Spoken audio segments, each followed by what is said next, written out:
Friends நேயர்களுக்கு வணக்கம். மாநிலங்களவை உறுப்பினர் தேர்தல் இப்போ ரொம்ப பரபரப்பா என்ன பண்ணிருக்கு போயிட்டு இருக்கு. இதுல திமுக தன்னுடைய வேட்பாளர்கள் யார் அப்படின்றத என்ன பண்ணாங்க, பகிரங்கமா அனௌன்ஸ் பண்ணிட்டாங்க. இப்போ அதிமுகவுக்கு தான் சிக்கல் மேல சிக்கல் என்ன பண்ணிருக்கு வந்திருக்கு.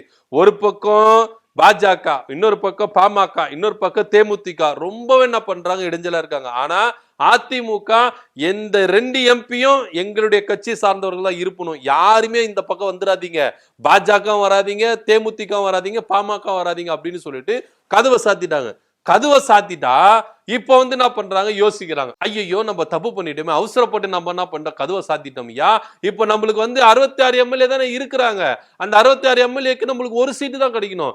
இன்னொரு 4 பேர் நம்மளுக்கு சப்போர்ட் பண்ணணும். ஏன்னா பாமக கிட்ட 4 பேர் இருக்காங்க, பாஜக கிட்ட 4 பேர் இருக்காங்க. இவங்க 2 பேர்ல யாருன்னா ஒருத்தர் நம்மளுக்கு சப்போர்ட் பண்ணாதான் இன்னொரு எம்பி பதவி நம்மளுக்கு கிடைக்கும் அப்படின்னும் பொழுது கதவை லைட்டா திறக்கிறதுக்கு போனாங்க. உடனே என்ன பண்ணிருக்காரு, ஆர்பி உதயகுமார் கதவை இழுத்து சாத்திருக்காரு. ஏங்க நீங்க வேறங்க 66 எம்எல்ஏ எல்லாம் இல்லைங்க, அந்த 4 பேர் என்ன பண்ணுவீங்க அப்படின்னு சொல்லிட்டு என்ன பண்ணிருக்காரு, கேட்டிருக்காரு. யார் அந்த 4 பேர் அப்படின்னு கேட்கும்போது ஓபிஎஸ், வைத்தியலிங்கம், மனோஜ் பாண்டியன், அப்புறம் உசிலம்பட்டி ஐயப்பன். இந்த 4 பேர் பாத்தீங்கன்னா ஓபிஎஸ் ஆதரவாளர்கள். இவங்க 4 பேரையும் ஏற்கனவே இவங்க தகுதி நீக்கம் செய்யணும், அதிமுக எம்எல்ஏ இருக்கக்கூடாது அப்படின்னு சொல்லிட்டு சபாநாயகர் கிட்ட ஒரு லெட்டர் கொடுத்திருக்காங்க. சபாநாயகர் கிட்ட லெட்டர் கொடுக்கும் பொழுது ஓபிஎஸ், அப்புறம் வைத்தியலிங்கம், மனோஜ் பாண்டியன், அப்புறம் ஐயப்பன், இவங்க 4 பேரையும் என்ன பண்ணணும், அதிமுக எம்எல்ஏவே இருக்கக்கூடாது அப்படின்னு சொல்லிட்டு தான் என்ன பண்ணாங்க, சபாநாயகர் கிட்ட என்ன பண்ணாங்க, லெட்டர் கொடுத்தாங்க. சபாநாயகர் என்ன பண்ணிட்டாரு, இவர் ஓபிஎஸ் அப்போ எதிர்கட்சி துணைத் தலைவராக இருந்தாரு, அவருக்கு துணை கட்சி தலைவர் பதவி கொடுக்க கூடாது, ஏன்னா அவர் அதிமுக எம்எல்ஏ இல்ல, எங்க கூடவே இல்ல, அந்த 66ல ஒட்டவே இல்ல, 66ல 4 போயிடுச்சுன்னா 62 தான் இருக்கு. அதுக்கப்புறம் அவங்க 4 பேர் நம்மளுக்கு கொடுத்தாலும் நம்மளுக்கு பத்தாது அப்படின்ற ஒரு ரேஞ்சில தான் அவங்க என்ன பண்ணிருக்காங்க, ஆர்பி உதயகுமார் என்ன பண்ணிருக்காரு, கழுது இழுத்து சாத்திட்டு டிஸ்கஷன் பண்ணிருக்காங்க. ஆர்பி உதயகுமார் என்ன பண்ணிருக்காரு, எடப்பாடி பழனிசாமியில புழம்பி தள்ளி இருக்கிறாரு. ஐயோ அண்ணே நம்ம கிட்ட 62 தான் இருக்கு, 66ல இல்ல அப்படின்னு சொல்லியிருக்காரு. இப்ப என்ன பண்ணணும்னா, ஒண்ணு பாமகவும் பாஜகவும் சேர்ந்து என்ன பண்ணணும், இவங்களுக்கு ஆதரவு கொடுக்கணும். அப்படி இல்லையா ஓபிஎஸ் இருக்கிறாருல, அவங்கள கூட்டு சேர்த்துக்கணும் அப்படின்ற ஒரு ரேஞ்சில தான் நம்ம ஆர்பி உதயகுமார் அவர்களும் எடப்பாடி பழனிசாமியும் டிஸ்கஷன் பண்ணிருக்காங்க. இப்ப இதுல இன்னொரு விஷயம் என்ன சொல்றாங்க அப்படின்னு பாத்தீங்கன்னா, சபாநாயகர் கிட்ட நாங்க லெட்டர் கொடுத்தோம், ஓகே, ஆனா சபாநாயகர் இந்த லெட்டருக்கு நடவடிக்கை எடுக்கவே இல்லையே. அப்போ அவங்க ஆல்ரெடி பாத்தீங்கன்னா அதிமுக தான் இருக்கிறாங்க, கொரோனா என்ன சொல்றாங்களோ அந்த உத்தரவுக்கு அவங்க கட்டுப்பட்டு தானே ஆகணும் அப்படின்ற ஒரு ரேஞ்சில அதிமுக என்ன பண்றாங்க, பேசுறாங்க. இப்போ அதிமுக கூட எஸ்பி வேலுமணி என்ன சொல்றாரோ அதுக்கு கீழ்பட்டு தான் இவங்க நடக்கணும். கீழ்படு இல்லையா அவங்க மேல தகுதி நீக்கம் செய்வாங்க. சோ அப்படி தகுதி நீக்கம் செய்யும் போது அந்த 4 தொகுதியும் என்ன பண்ணும், அவங்க எம்எல்ஏ இல்ல அப்படின்ற ஒரு ரேஞ்சில போயிடும். அப்படி அந்த ரேஞ்சில போகும்போது அங்க திருப்பி எலெக்ஷன் வரும், அது வேற சம்பந்த விஷயம், அது நமக்குள்ள போல. ஓபிஎஸ் தரப்புல இருக்கிற 4 பேரும் இபிஎஸ்க்கு என்ன பண்ணுவாங்க, நிப்பாங்களா அப்படின்ற ஒரு ரேஞ்சில தான் இருக்கு. இப்போ நான் இபிஎஸ் போயிட்டு ஓபிஎஸ் கிட்ட கேட்க முடியாது, ஏன்னா அந்த ஈகோ பிரச்சனை இருக்குதுல, அந்த ஈகோ பிரச்சனை என்ன பண்ண இடிக்கும். அதனால இபிஎஸ் என்ன பண்ண சொல்றாராம், தூது அனுப்புறாராம், ஐயா அவருடைய ஆதரவு நமக்கு வேணும்னு சொல்லிட்டு நீங்களே யாருன்னா போயிட்டு என்ன பண்ணுங்க, அண்டர் டீலிங் பேசுங்க, அவருக்கு என்ன இதுவோ அது நம்ம சூப்பரா செஞ்சு முடிச்சிடலாம்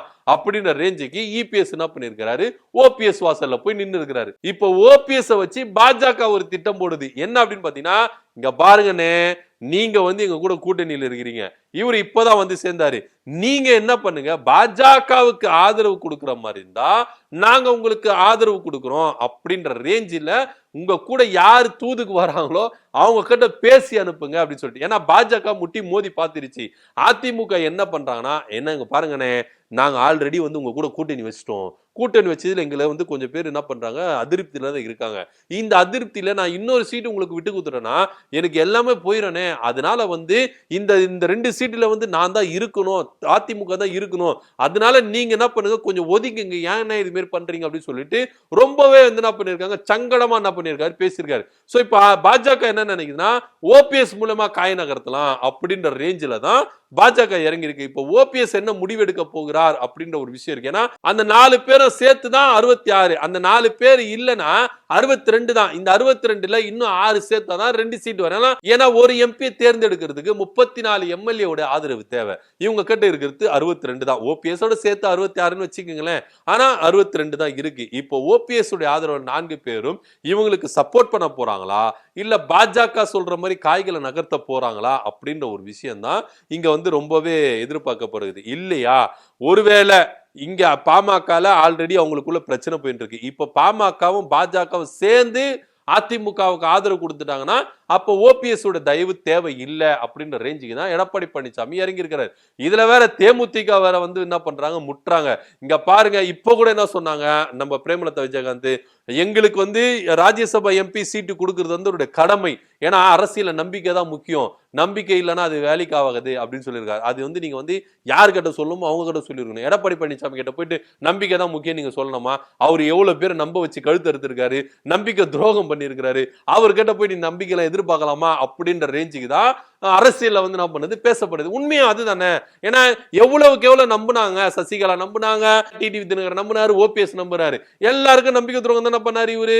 அதுதான் தான் இவங்க கிட்ட நீங்க வந்து என்ன பண்ணாதீங்க, நம்பிக்கையில எதிர்பார்க்காதீங்க அப்படின்னு ஒரு ரேஞ்சில் தான் கோரிக்கை வைக்கப்படுது. சோ இதனாலும் தேமுதிகவை நீங்க விட்டுட்டாலும் இப்போ ஓபிஎஸ் ஓட ஆதரவு தான் அதிமுகவுக்கு ரொம்பவே தேவைப்படுது. ஏன்னா ஓபிஎஸ் ஐயாவை நீங்க எடுத்துட்டீங்கன்னா எந்த காலத்திலும் எடப்பாடி பழனிசாமிக்கு ஒத்தே போனாரு, எல்லா விதத்திலையும் அவர் என்ன பண்ணாரு, ஆதரவு கொடுத்தாரு. ஆனா இப்போ ஓபிஎஸ் வந்து என்ன பண்ண போகிறார் அப்படின்ற ஒரு கேள்வி இருக்குல்ல, அதுதான் வந்து இப்போ ரொம்ப எதிர்பார்க்கப்படுது. இதன் மத்தியில வந்து ஜெயக்குமார் அண்ணனுக்கு இந்த எம்பி சீட்டை கொடுத்துடணும் அப்படின்ற ஒரு ரேஞ்சில தான் எடப்பாடி பழனிசாமி ரொம்ப தீவிரமா இறங்கி இருக்காராம். ஏன் அப்படின்னு பாத்தீங்கன்னா, சோ பாஜக கூட அதிமுக கூட்டணியே கிடையாது அப்படின்னு எடப்பாடி பழனிசாமி அனௌன்ஸ் பண்ண பிறகு அடுத்த செகண்டே நம்ம ஜெயக்குமார் அண்ணன் ராயபுரத்துல என்ன சொன்னார்னா, நான் இன்ன தொகுதியில சிறுபான்மையினர் ஓட்டு 40,000 ஓட்டு எனக்கு வந்து விழவே இல்லை, அதுக்கு காரணம் பாஜக தான் அப்படின்ற ரேஞ்சுக்கெல்லாம் பேசினாரு. இப்ப திடீர்னு பாஜக கூட கூட்டணி வச்சிட்டாரு எடப்பாடி பழனிசாமி, ரொம்ப அப்செட்ல இருக்காரா நம்ம ஜெயக்குமார் அவர்கள். போன தடவையே சிவி சண்முகத்துக்கு ராஜ்யசபா எம்பிக்கு என்ன பண்ணாரு, தேர்வு செஞ்சு விட்டாரு. சோ இப்போ வந்து பாத்தீங்கன்னா இப்போ எடப்பாடி பழனிசாமி என்ன பண்ண போறாரா, அண்ணன் ஜெயக்குமார் அவர்களுக்கு கொடுத்துடலாம் அப்படின்னு சொல்லிட்டு. இதுல வேற மயிலாப்பூர் தொகுதியில வந்து என்ன பண்றாங்க, போட்டா போட்டி போட்டுக்கிறாங்க வளர்மதி அக்காவும் நம்ம ஜெயக்குமார் அண்ணாவும். சோ எனக்கு மயிலாப்பூர் தொகுதியை கொடுங்க அப்படின்ற ரேஞ்சில். ஏன்னா இங்க பாஜக ஓட்டு கணிசமா இருக்கிறதுனால இங்க அந்த ஓட்டு வாங்குறதுக்கு இவர் ஜெயிச்சிடலாம் அப்படின்னு சொல்லிட்டு. ஆனா வளர்மதி அக்கா ஸ்ட்ரிப்பா நிக்கிறாங்க அப்படின்ற தகவல் வருது. சோ அதனாலே வந்து பாத்தீங்கன்னா ஜெயக்குமார் அண்ணன் டெல்லி அரசியலுக்கு கடத்திடலாம், அவர் தமிழ்நாட்டிலே இருக்க வேண்டாம், அவர் டெல்லிக்கு போயிட்டோம் அப்படின்ற ரேஞ்சில் தான் எடப்பாடி பழனிசாமி இறங்குனதாகவும், சோ அதனால வந்து ராஜ்யசபா எம்பி சீட்டை வந்து அண்ணன் ஜெயக்குமார் அவர்களுக்கு கொடுத்துடலாம் அப்படின்ற ரேஞ்சில் எடப்பாடி பழனிசாமி இறங்கிருக்காரு. இப்ப ஜெயக்குமார் என்ன பதில் சொல்ல போகிறார், இல்லங்க எனக்கு மாநில அரசியல் தான், எனக்கு வந்து மத்திய அரசுல எனக்கு தேவையில்லை அப்படின்ற ரேஞ்சில் அவர் இறங்க போறாரா அப்படின்றது தெரியல. சோ இப்போ வந்து எடப்பாடி பழனிசாமிக்கு வந்து என்ன பண்ணா அடியில நெருப்பு வச்சிருக்காங்க. ஓபிஎஸ் ஓட கிட்ட போயிட்டு கேட்கறதுக்கும் ஈகோ பிரச்சனை இருக்கு. பாஜக கட்டியும் போயிட்டு ஆதரவு கேட்க முடியாது, பாமக கட்டியும் போய் ஆதரவு கேட்க முடியாது, ஏன்னா அவங்களுக்கு எல்லாம் கிடைக்காது அப்படின்னு சொல்லிட்டாரு. இப்போ ஓபிஎஸ் வந்து ஆதரவு தெரிவிச்சாலும் பாஜக கூட்டணி தர்மங்க அப்படின்ற ரேஞ்சில் அவங்க ஆதரவு கொடுப்பாங்க, இவங்களுக்கு அதிமுகவுக்கு ஒரு சீட் வரும். ஆனா இப்போ ஓபிஎஸ் சப்போர்ட் பண்ணுவாரா மாட்டாரா அப்படின்ற ஒரு சந்தேகம் இருக்குது. பாமக பண்ணவே பண்ணாது அப்படின்ற ஒரு ரேஞ்சில தான் இருக்குது. என்ன நடக்க போகுது அப்படின்றது தெரியல. மாநிலங்களவை உறுப்பினர் தேர்தல் வந்ததும் வந்தது, அதிமுகவுக்கு ரொம்ப இழுப்பறியாவும் இருக்கு, ரொம்ப கஷ்டமாவும் இருக்கு, போதாத காலமா இருக்குது.